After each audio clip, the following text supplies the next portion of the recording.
selamat pagi. Mat. Mat, selamat pagi. Mat. Mat. Mat.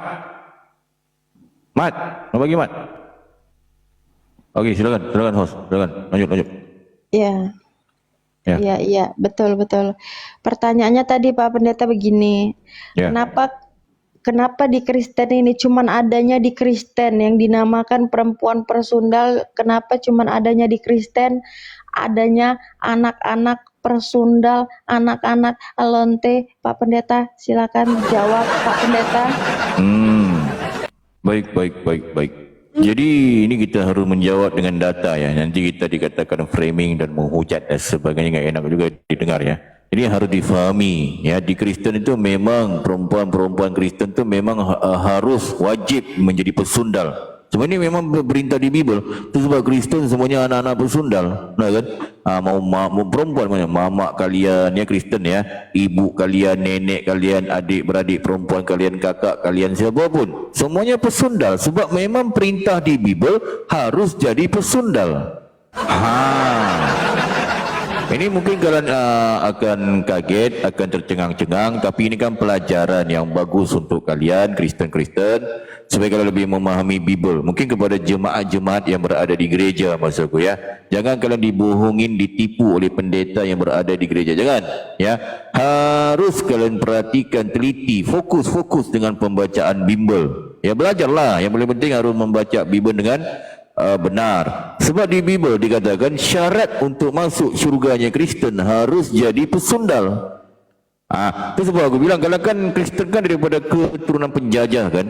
Mama kalian, nenek kalian main sama penjajah, lahir kalian kan. Jadi kalian daripada keturunan penjajah. Ya.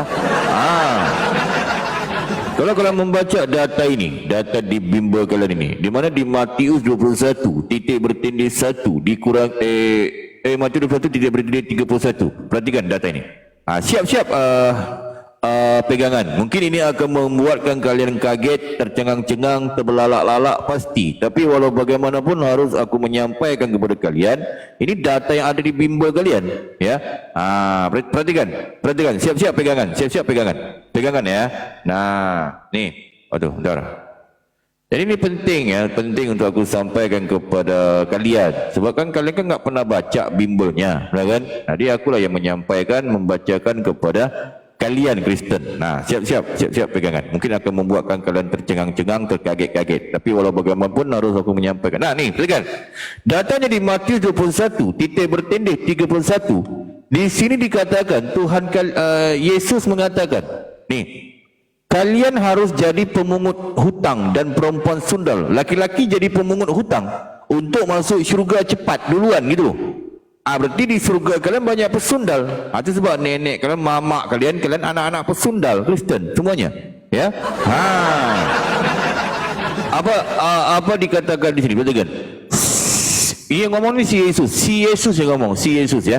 Siapakah di antara kedua orang itu yang melakukan kehendak ayahnya? Jawab mereka, yang terakhir. Kata Yesus kepada mereka, ini yang ngomong siapa? Si Yesus, betul kan? Siapa yang ngomong? Si Yesus. Bukan aku, si Yesus, ya. Yang si Yesus, Tuhan kalian yang kalian lantik itu. Jadi dia yang ngomong kepada mereka, aku ni siapa? Si Yesus lah yang ngomong. Berkata kepadamu, sesungguhnya pemungut cukai dan perempuan sundal. Nah, perhatikan Kristen ya. Ini kalian catat Kristen ya. Mana sih catat ini pelajaran yang Kristen ya. Udahlah minoritas jelek lagi kalian Kristen ya, menumpang negara ini kalian itu. Aduh, catatlah ini pelajaran ya. Nah, ilmu ini. Nah, sesungguhnya pemungut cukai dan perempuan sundal akan mendahului kamu masuk ke dalam kerajaan Allah. Nah, itu dia. Betul kan? Jadi syarat untuk masuk syurganya Kristen, pertama hutang, kedua harus jadi perempuan sundal. Itu sebab mama kalian tu suka mengelonte. Siapa? Mama kalian Kristen. Jadi perempuan di Kristen harus ngelonte. Ini akan membuatkan kalian kaget, tapi ini kan data yang ada di Bimbel ya, sesuai dengan yang tertulis. Nah, walau bagaimanapun mungkin membuatkan kalian kaget, tapi kan harus aku menyampaikan, ya. Jadi syarat untuk masuk surga Kristen harus jadi pesundal. Mungkin begitu hostnya. Silakan host. Ya. Silakan. Ya, betul Pak Pendeta. Ya, ini ada pertanyaan satu lagi Pak Pendeta ya, sedikit Pak Pendeta ya. Ya. Betulkah Yesus itu seorang preman pasar Pak Pendeta? Itu pertanyaan dari si Hatar tadi Pak Pendeta. Benarkah Yesus itu seorang preman pasar? Oke, lanjut Pak Pendeta. Baik. Salam bagus ya. Betul. Banyak yang bertanya, Kristen juga membantah aku. Kenapa? Betul. Kalau pertanyaannya, adakah Yesus seorang preman? Betul. Yesus itu menurut data Bible dia seorang preman, dia kurang ajar, biadab dia, tapi dia sok-sok preman dia. Dia lah yang ngomong aja besar, dia congor. Yesus ini menurut data Bible ya, dia preman. Sebab aku bilang dia preman, sebab dia pernah mengamuk-ngamuk di pasar. Ini kurang ajar, ni biadab, setan, bejat si Yesus, kurang ajar kelakuannya gitu. Aku tampilin data supaya teman-teman Kristen lebih memahami ya. Jangan kita framing, jangan kita menghujat, dan jangan kita membuatkan suatu kesimpulan. Sebab Kristen memang walaupun minoritas mereka ya, udah OTW 3% ya, penyembah manusia ya, botol mereka ni Kristen ya, makan babi, makan tikus mereka ya. Jadi kita jangan menghinakan mereka, kita harus merangkul mereka gitu ya. Okey, perhatikan data ini. Ini akan membuatkan Kristen kaget, tapi walau sekaget apapun aku menyampaikan sesuai dengan data ya. Yang penting jangan kita framing, jangan kita menghujat. Apa yang ada kita sampaikan. Perhatikan di sini data ini ya. Di sini Yesus ini dia kurang ajar, dia preman, biadab, bejat, setan, Lucifer. Siapa? Yesus. Di mana? Dia mengamuk-ngamuk dia Yesus. Ya. Mana wajahmu tol? Dia mengamuk-ngamuk. Kurang ajar itu si Muhammad. Lah, Semua pula ini nih. Siapa ini? Tukang selingkuh. Sebentar, Bang Empati. Sebentar, sabar. Apa sih? Kamu ni apa tukang ini? selingkuh itu. Jahanam itu, jahanam. Ini kita ingin menyampaikan Yesus kurang ajar, bejat, setan. Jahanam Ini itu. sabar sebentar. Kamu ini. Tenang kau. Sabar sebentar. Kamu apa? Islam Kristen kamu ni Empati. Kenapa kamu marah-marah? Kamu ni kenapa? Kenapa? Aku Islam. Tapi enggak cocok sama si Oh, Muhammad itu. Islam. Baik. Gak apa-apa ya. Ini kita sedang menyampaikan tentang data di Bible, Empati, tentang Yesus ini ini kenapa? Jangan marah-marah gitu loh. Benar itu. Gimana? Masa istrinya sampai puluhan? Istri Nggak sampai benar puluhan. itu. Salomo. Nggak cocok itu. Nggak cocok sama aku orang yang beristri banyak itu. Gimana mau bangga lo bang? Oh bangga lo bang, istrinya banyak, bangga lo. Gimana mau bahagia? Berarti barangnya bagus lo bang, barangnya berfungsi daripada seorang yang dikatakan Tuhan barang nggak berfungsi lo bang, untuk pipis saja gimana? Aduh. Bang Empati sebentar bang, ini kita sudah menyampaikan apa pula ini. Buka mulut lah bang, buka mulut lah bang, buka mulut nganga lah bang, Udahlah. Ini harus kondusif loh bang. Ini kita kalau kabar ngamuk-ngamuk gini mau ngomong apa kita? Kita jangan ngamuk-ngamuk begitu, jangan marah-marah. Ini kita sudah membahas. Di sini harus pakai data loh bang. Jangan ngomong nggak jelas apa, ngamuk. Gimana sih? Marah bisa marah ya, tapi kan kita kan ini kan kebenaran, apa yang tertulis kita sampaikan. Jangan ngomong nggak jelas, mabuk apa itu bang ya. Baik ya, kita ini ya. Ini kita secara akademis ya. Jadi betul, jadi Yesus adalah seorang preman pasar, dia kurang ajar, biadab, setan, bejat, kurang ajar, Lucifer, setan, penyesat. Siapa Yesus? Di mana di sini? Perhatikan ya. Nih. Di Matius 21 titik bertindih 12 dikurangi 13 TB. Apa dikatakan di sini? Perhatikan. Nih. Ini Yesus ni kurang ajar dia, setan dia. Katanya ajaran kasih. Jadi kepada jemaat-jemaat Kristen ya, yang di gereja, yang jemaat sekolah minggu ni, jangan kalian pergi gereja mendengar di gereja Yesus mengajarkan kita ajaran kasih. Kepala otak kau. Ini bukan ajaran kasih ni. Cuba kamu perhatikan, adakah ini ajaran kasih yang diterapkan ini? Pembohong. Berarti kalian Kristen dibohongin oleh pendeta di gereja. Yesus bukan ajaran kasih, kasih mati. Nih, dengar ya. Data di Matius 21 titik bertindih 12 dikurangi 13 TB, Yesus mengamuk-ngamuk dia. Macam tadi barusan naik tadi, empati, ngamuk-ngamuk kamu kan, kejang-kejang kan. Sama seperti Yesus. Apa dikatakan di sini ni? Lalu si Yosos Yesus masuk ke bait Allah dan mengusir semua orang yang berjual beli di halaman bait Allah. Ia mengamuk-ngamuk dia, kurang ajar ni. Mujur tu sebab dia digantung, disalib, nangis-nangis dia. Oh, sok hebat dia mengamuk-ngamuk di pasar, ditangkap tentera Romawi, lah dia yang nangis. Preman menangis. Cuba Yesus. Ini ngamuk-ngamuk dia ni. Yesus membalikkan meja-meja penukar uang dan bangku-bangku pedagang merpati. Kan kurang ajar ni, biadab dia ni, Yesus ni bejat. Kalaupun orang ni salah berniaga di situ, berdagang di situ, ya ditegur baik-baik. Ngapain masuk-masuk membolak-balikkan meja-meja orang ini? Kenapa? Udah rosak lu, gak digantiin. Kan kurang ajar.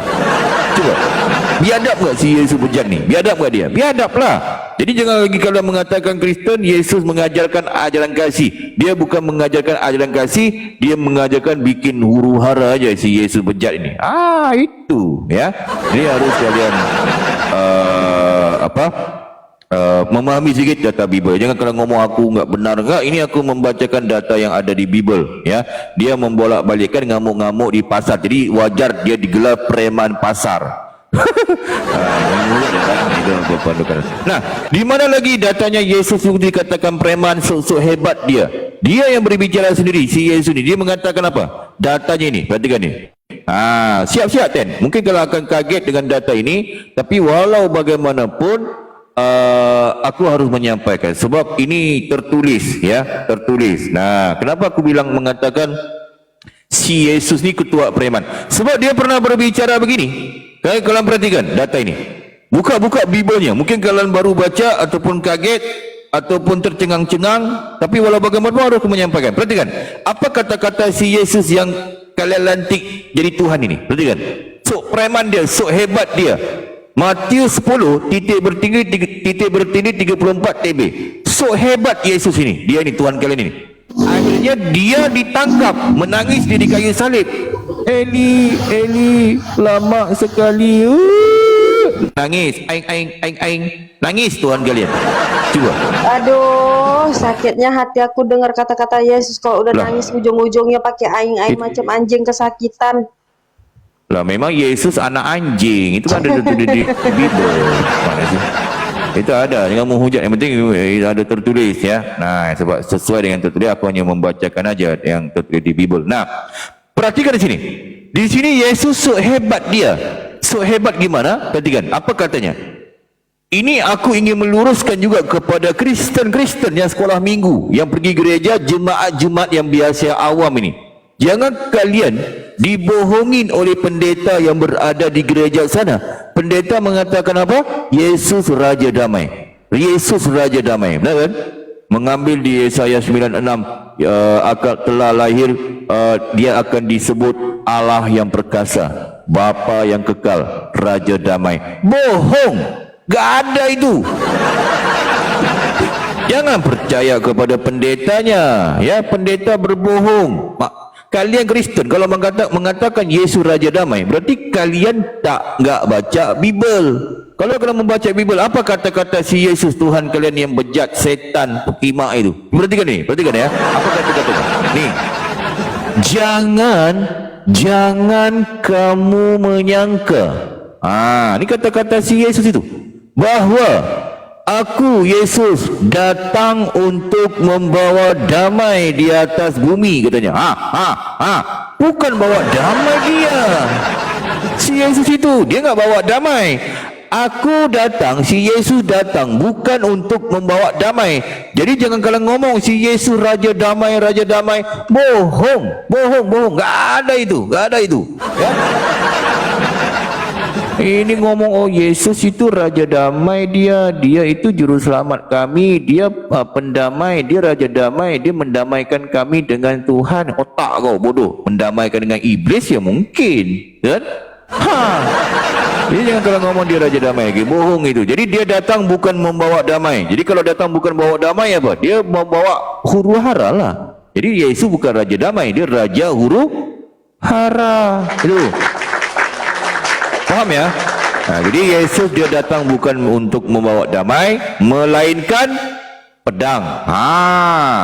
Si Yesus datang bawa pedang dia. Mungkin kalau aku bisa bertanya ke kalian Kristen, ngapain si Yesus ni datang bawa pedang? Ngapain dia datang bawa pedang? Ngapain? Untuk motong sayur, untuk motong daging, untuk motong buah-buahan. Otak kau Kristen bodoh. Valid ya, motong apa datanya dia? ya, data valid ya. Itu Pak Valid. Pendeta, datanya di mana itu Pak Pendeta? Di apa itu Pak Pendeta? Matius 10 titik bertindih 34 TB. Oh, Matiusnya itu Matius apa Pak Pendeta? Matius Lonte. Ya. Itu gelar kepada Matius ya. Sekali lagi ku berpesan, gelar masing-masing punya. Kalau Yohanes Cepek ya. Itu ada datanya. Kalau Markus Colmek. Kalau Matius Lonte ya. Kalau Lukas Martolote. Itu semuanya punya data ya, data-data yang ada itu sejarah yang ada di Bible. Sebab kelima-limanya punya sejarah, termasuk Paulus. Kalau kenapa Matius ini gelarnya Matius Lonte, sebab dia suka ngelonte, dia suka cari lonte dia, si Matius ini ya. Jadi jangan kalian kaget kenapa Ahayas mengatakan begitu, kenapa jangan ya, nanti kalian harus tahu. Itu sebab kalian harus belajar sejarah mereka ini, apa yang mereka bikin sampai mereka ini dibunuh, dipenggal kepala mereka satu persatu. Ada sejarahnya. Paham ya Tan ya? Luar biasa dirimu ya. Jadi jelas kepada Kristen, antara sebab aku memanggil Yesus ketua preman sebab dia sok hebat. Mula-mula memang sok hebat dia. Oh aku datang bukan bawa damai. Niatnya mungkin ingin menghalau penjajah, mungkin melawan tentera Romawi. Kan yang berkuasa di zaman Yesus itu adalah tentera Romawi, benar kan? Dia ingin menghalau penjajah, ingin melawan lah, ternyata dia enggak mampu. Akhirnya dia meletakkan pedang, dia ditangkap, digantung di kayu salib, mati, diambil Kristen lah, jadi Tuhan. Coba, kan gila. Betul enggak Kristen? Betul kan? Betul lah. Jadi mungkin begitu hostnya menjawab sedikit pertanyaan tentang preman. Silakan host. Yang penting jangan menghujat. Silakan. Iya. Fan. Begitu. Oke, itu. Silakan. Ya, host. Iya Pak Pendeta, ini ada pertanyaan dari pertanyaan ya dari Bang Tama ya. Bang Tama bertanya, ini berulang kali nih, setiap aku buka gereja terkutuk aku nih selalu bertanya. Ya. Tanyakan Tiara yang cantik sama pendeta besar on off atau pendeta Ahayas. Betulkah Yesus itu kalau lapar mencuri ikan? Tiara, ikannya jenis ikan apa Tiara? Katanya, tanyakan tolong. Katanya, silakan Pak Pendeta. Soalan bagus ya. Jadi kalau menurut data di Bible betul Yesus. Jadi sebenarnya kalau membahas tentang mencuri ini memang banyak benda-benda yang dicuri oleh Yesus, banyak sih. Banyak. Jadi banyak yang dicuri oleh Yesus ya. Malahan Yesus kalau dia lapar, dia suka masuk rumah orang. Ini kurang ajar, biadab padaku. Ya. Biadab. Jadi mungkin banyak daripada Kristen baru tahu juga memang Yesus suka mencuri. Malahan yang paling besar itu Yesus dia mencuri keledai. Kurang ajar, biadab kan. Tapi kalau tentang mencuri ikan mungkin itu kita harus membahas secara lebih panjang lebar ya host ya. Itu mungkin membutuhkan waktu. Sebab itu harus kita bahas, sebab nanti kita di framing Kristen. Wah, Hayas menghujat mengatakan itu kan gak enak juga ya. Kalau kita membaca itu data itu banyak lah mungkin. Itu harus kita secara secara turun dulu ya. tuntas Saya itu. mau Silakan. mau cari hostnya. keributan dulu nih. Mau cari keributan apa kau ini? Benar, baik. Silakan. Ya. Udah kayak macam Yesus saja kau ya. Ya. Lanjut Pak Pendeta. Itu. Mungkin itu secara singkat menjawabnya. Silakan. Ya. Jadi kalau kata Pak Pendeta, Yesus itu ada mencuri keledai. Betulkah Yesus seorang tuang yang dia lantik sama Kristen ini dia mencuri keledai Pak Pendeta? Untuk apa keledainya Pak Pendeta? Untuk dizolimi, dicolok pantat lubang seperti itu. Itu tujuannya sih sebenarnya di awal itu untuk dizolimi aja sih tentang itu. Mungkin gitu, Mas. Silakan. Ya, ini Pak Pendeta, ada pertanyaan Pak Pendeta. Tolong Tiara ditanya sama Pendeta Ahayas atau Pendeta On-Off Tiara, katanya kan. Betulkah Tiara Yesus itu ada birahi sama janda? Tiara, janda yang mana Tiara, katanya. Silakan Pak Pendeta. Soalan bagus ya. Baik. Jadi betul. Jadi kalau menurut data di Bible, benar Yesus dia birahi kepada janda ya. Ini ada datanya.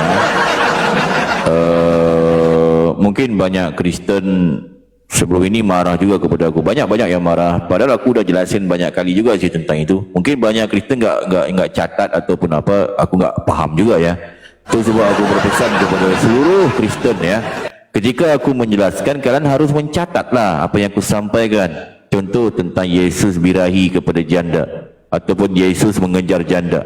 Kan harus kalian catat datanya di mana aku sampaikan, sumbernya di mana, gitu kan?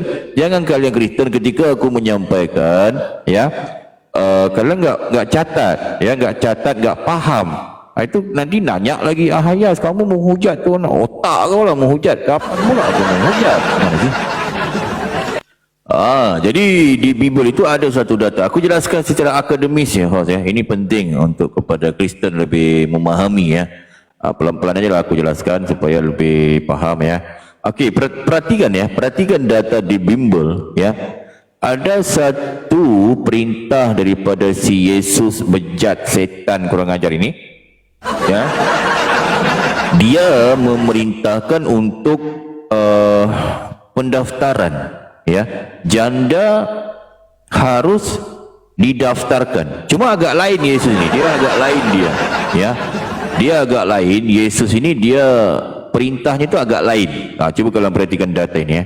Nanti kalian Kristen akan lebih paham lah ya. Ternyata di sini ada satu perintah daripada Yesus. Yesus memerintahkan untuk pendaftaran janda. Tetapi Yesus tidak mau kepada golongan janda yang muda. Agak lain Yesus ya. Gila ini. Agak lain dia. Cuma mungkin banyak daripada Kristen-Kristen kalian mungkin baru baca juga. Terpaksa lah aku jelaskan sekali lagi. Mungkin ada Kristen yang baru baca dan belum paham, gitu kan? Tapi walau bagaimanapun harus aku jelaskan secara akademis ya. Sebab aku orang yang akademis. Ya, ini perhatikan data ini, perhatikan ya. Siap-siap pegangan lah, siap-siap pegangan. Mungkin akan membuatkan kalian kaget. Di sini dikatakan pendaftaran ya. Ternyata di zaman Yesus janda udah didaftarkan ya, udah didaftarkan dia. Di mana di 1 Timotius 5 titik bertindih 11 TB. Apa dikatakan sini? Perhatikan ya. Di sini dikatakan ini perintah daripada Yesus. Yesus memerintahkan. Siapa yang memerintahkan? Yesus. Apa perintah Yesus? Perhatikan di sini. Nih, tolaklah pendaftaran ya. Tolaklah pendaftaran janda-janda yang lebih muda. Coba. Jadi ada satu data di Bible, Yesus menolak pendaftaran janda-janda yang muda. Berarti Yesus suka janda yang tua kan? Jadi Yesus enggak suka janda yang muda dia. Betul kan? Agak lain kan? Itu gue bilang. Jadi Yesus dia agak lain dia suka janda yang tua dia. Ya, mungkin yang tua lebih apa? Lebih goyangan maut ya mungkin ya, goyangannya maut ya. Nah itu ya, jadi dia suka janda yang tua gitu loh. Siapa yang suka? Yesus. Yesus dia nggak suka janda yang muda. Jadi Yesus suka janda yang tua. Nah, lanjut perhatikan. Karena apabila mereka sekali digairahkan, perhatikan.